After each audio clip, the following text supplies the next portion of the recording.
السلام علیکم ویورز، میں ہوں شاکر سورنگی۔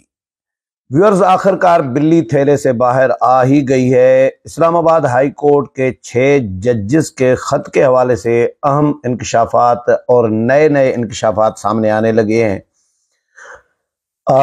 ایک انکشاف یہ آیا ہے کہ جسٹس تصدق حسین جیلانی نے کیوں انکار کیا انکوائری کمیشن کی سربراہی کرنے سے،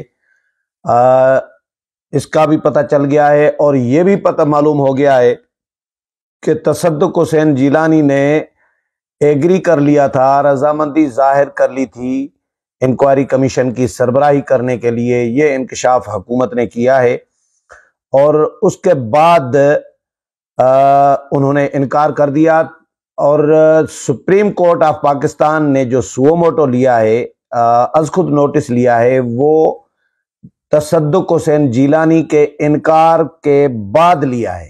یہ بھی کلیئر ہونا چاہیے کہ تصدق حسین جیلانی نے انکار سپریم کورٹ کے سو موٹو نوٹس لینے کی وجہ سے نہیں کیا، بلکہ پہلے انہوں نے انکار کیا، اس کے بعد سپریم کورٹ کے 1-1.5 گھنٹے کے بعد جو ہے سپریم کورٹ سے خبر آئی کہ سپریم کورٹ نے سو موٹو لے لیا ہے۔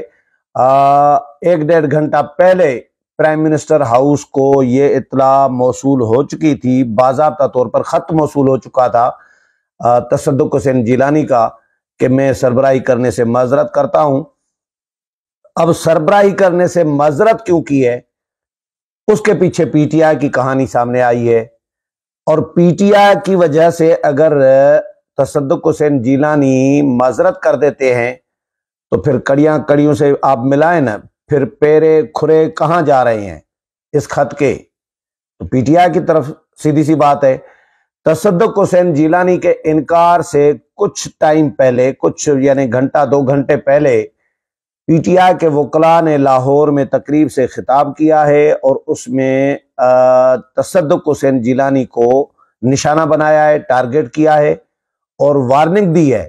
بڑے بڑے جو نامور وکلاء ہیں پی ٹی آئی کے، انہوں نے تصدق حسین جیلانی کو خبردار کیا ہے اور ان کو کہا ہے، مشورہ دیا ہے کہ آپ اس انکوائری کمیشن سے کی سربراہی سے باز آ جائیں اور ہٹ جائیں پیچھے۔ آپ اپنے آپ کو شریف آدمی ہیں، آپ اپنے آپ کو اس متنازع ایشو سے سائڈ پہ رکھیں۔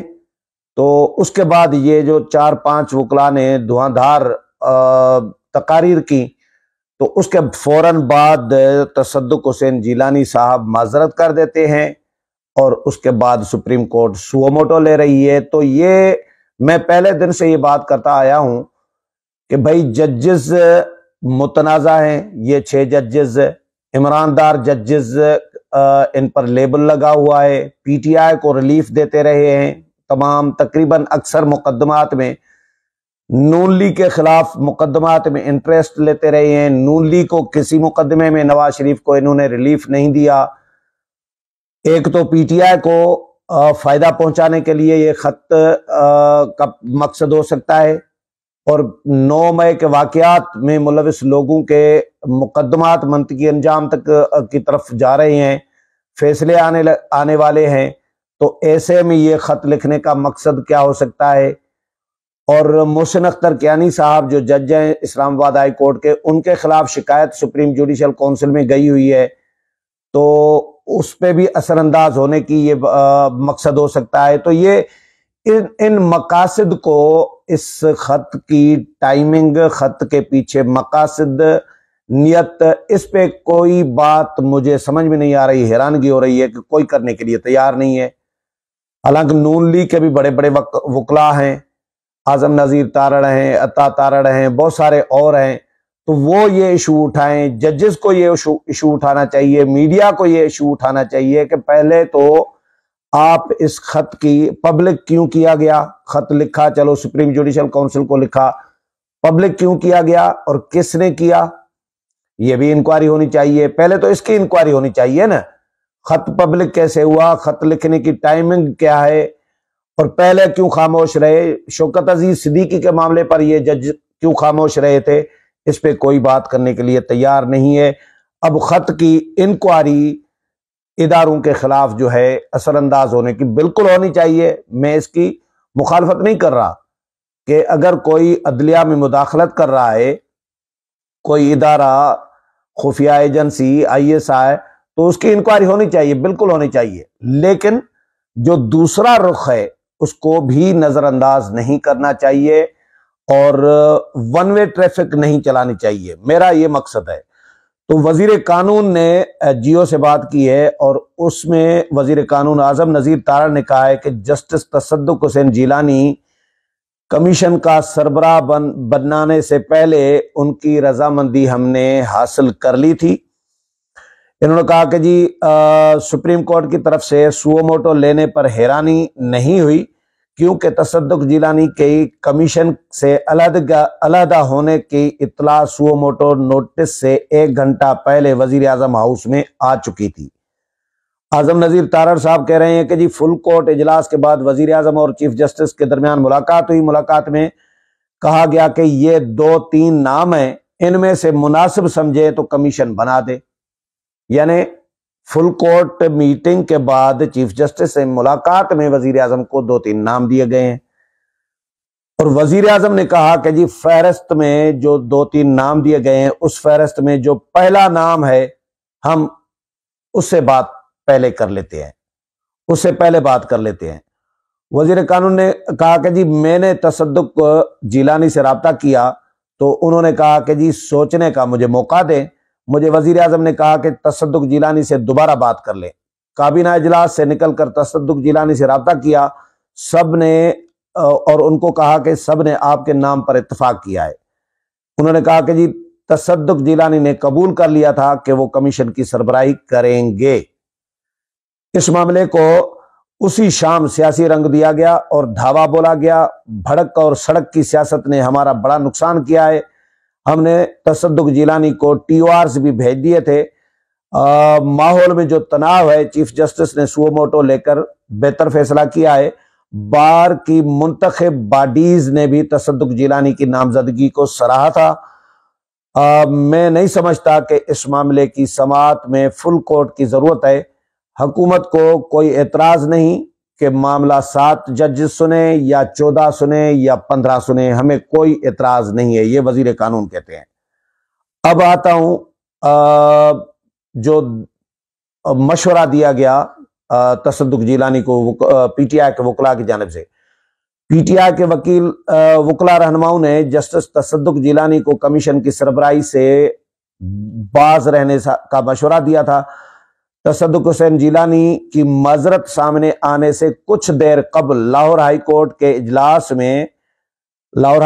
عاطمی اجلاس میں PTI کے وکلاء رہنماؤں نے انکوائری کمیشن کے خلاف جارحانہ تقاریر کی تھی.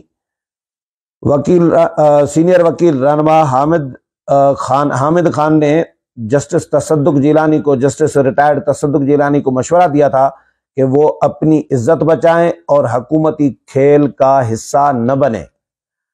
سلمان اکرم راجہ نے کہا کہ جی وکلاء کے ساتھ معاشرے کے تمام طبقوں کو آزادی کے لیے کھڑا ہونا ہوگا.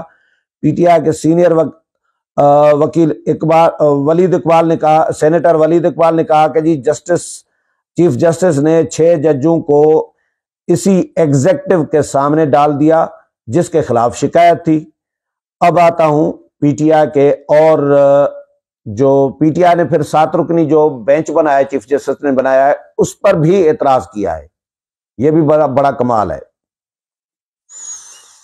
PTI نے ججز کے خط پر از خود نوٹس میں 7 رکنی بینچ کی تشکیل پر اعتراض کر دیا ہے.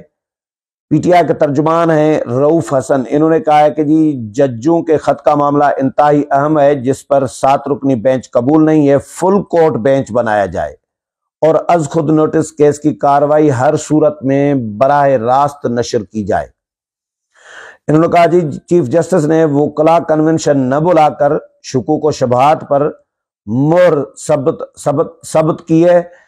ایجنسیاں ایگزیکٹو چیف جسٹس عامر فاروق یعنی اسلام آباد ہائی کورٹ کے اور چیف جسٹس آف پاکستان قاضی فائز عیسیٰ ججز کے خط میں جواب دہ تھے. انکوائری کمیشن بنانے سے پہلے کابینہ نے فیصلہ سنا دیا. ایک ایسے شخص کو جو نامزد ملزم ہے اسے کہا گیا کہ وہ انکوائری کمیشن بنائے۔ انکوائری کمیشن سے اپنی مرضی کا فیصلہ لیا جانا تھا۔ کابینہ میٹنگ میں اس خط کو جھوٹ کا پلندہ قرار دیا گیا۔ تصدق حسین جیلانی بہت اچھے انسان ہیں۔ ان کے اپنے صاحبزادے نے باقی وکلاء کے ہمراہ خط کے مندرجات کے مطابق کارروائی کے لیے خط لکھا۔ تصدق جیلانی کی کمیشن سے معذرت کے بعد از خود نوٹس لیا گیا، مقدمے پر فوری طور پر فل کورٹ تشکیل دیا جائے۔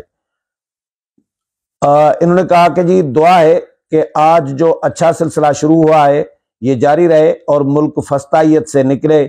بانی پی ٹی آئی کی سزا معطل ہوئی ہے، ختم نہیں ہوئی۔ توشہ خانہ کیس بانی پی ٹی آئی کے خلاف فضول مقدمات میں سے ایک ہے۔ انہوں نے کہا کہ جی آج شاید چیف جسٹس کو سمجھ آیا کہ توشہ خانہ میں سزا قانونی اور اخلاقی طور پر برقرار رکھنے کے قابل نہیں ہے۔ تحریک انصاف نے کسی مرحلے پر یہ نہیں کہا کہ عدالتوں پر یقین نہیں ہے۔ باقی یہ ان کی ظاہر سیاسی بیان بازی سمجھے۔ اچھا، پی ٹی آئی چلی گئی ہے قومی اسمبلی میں۔ قومی اسمبلی میں پی ٹی آئی نے ایک بل جمع کرایا ہے ججز کی تعیناتی سے متعلق۔ ججز کی تعیناتی سے متعلق انہوں نے طریقہ کار وضع کیا ہے، اپنا تجویز کیا ہے کہ طریقہ کار تبدیل کیا جائے، چیف الیکشن کمشنر کی تقرری کا اور ججز کی تقرری کا طریقہ کار جو ہے تبدیل کیا جائے، اور مقابلے کے امتحان کے بعد ججز کی تعیناتی کی جائے۔ یہ اس میں پی ٹی آئی نے بل میں دیا ہے۔ باقی ڈیٹیل میں اگلے قومی اسمبلی کا جو ہوگا ویلاگ، اس میں کبھی اس کی ڈیٹیل جو ہے باقی آپ کے ساتھ شیئر کروں گا۔ امید ہے پروگرام پسند آیا ہوگا۔ اگلے پروگرام میں پھر ملاقات ہوگی، تب تک اجازت چاہتا ہوں۔ اللہ حافظ۔